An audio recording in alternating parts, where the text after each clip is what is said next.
Goeie jong, je spreekt het gewisse en het verzet van het Vrije Friesland. Ik ben Sander Hoekstra, algemeen bestuurslid van de Jong Fries Gemeenschap en ik jou het woord aan Chris van Hes, onze voorzitter. Goeie meisken, dit is een vlogje die we nou steeds wat vaker eigenlijk wel naar hem thuis sturen willen. Wat houdt dus nou krijgt de waande als bestuur van Jong Fries Gemeenschap. Sander leidt het al even in. Hij is algemeen bestuurslid, maar als het er nu is, leidt net zo lang meer. Er is al eens even kenbaar maken dat ik de voorzitter Hammer Del is.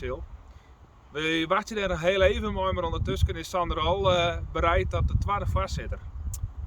Ik eerste voorzitter en Sander tweede voorzitter. Ik vind het best. Elske. Nou, ik ben Elske en ik ben aspirant bestuurslid sinds november en ik kom uit Drachten, trouwd en mem van twee vrouwen. En het verzet gaat on. Ja, dat hebben we van de week eens jong op Twitter. Hey Jenny. Ik ben Jenny Douwers en ik ben ook aspirant bestuurslid. En dat ben ik omdat ik me samen met de rest van de Jong Fries Gemeenschap inzetten wil voor het behoud van de Friese taal en de Friese cultuur. En ze doen hartstikke goed werk en daar wil ik graag in mij helpen. Nou, wat een pracht.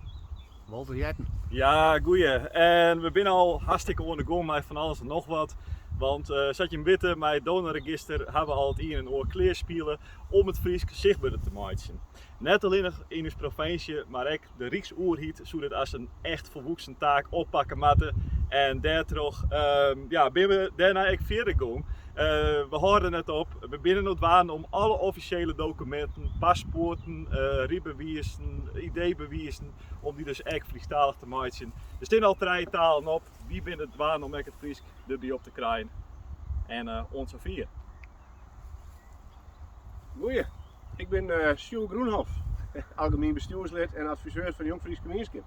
Ik maak me zorgen dat van de verdrag dat de Friesen erkend binnen, Section, net onder de aandacht is van onze college in de provincie. En ik vind eigenlijk dat dat een speerpunt en een pielderwijze maat voor de toekomst voor de komende 20 jaar. Zoek naar het Deltaplan hoe dat ondemocratisch boeten de Friesen om bij Den Haag op de tafel lijkt. Dat maar ons. Dankjewel. Want je giet het al om. Zie je hem dus zik groen, zie je hem deze grijden. En wij op de achtergrond de flats van Drachten. Moet dit nog alle volbouwd worden, al deze natuur? Is dat echt nodig? Moeten we de Friese paradox in de steek laten? We zullen het zien.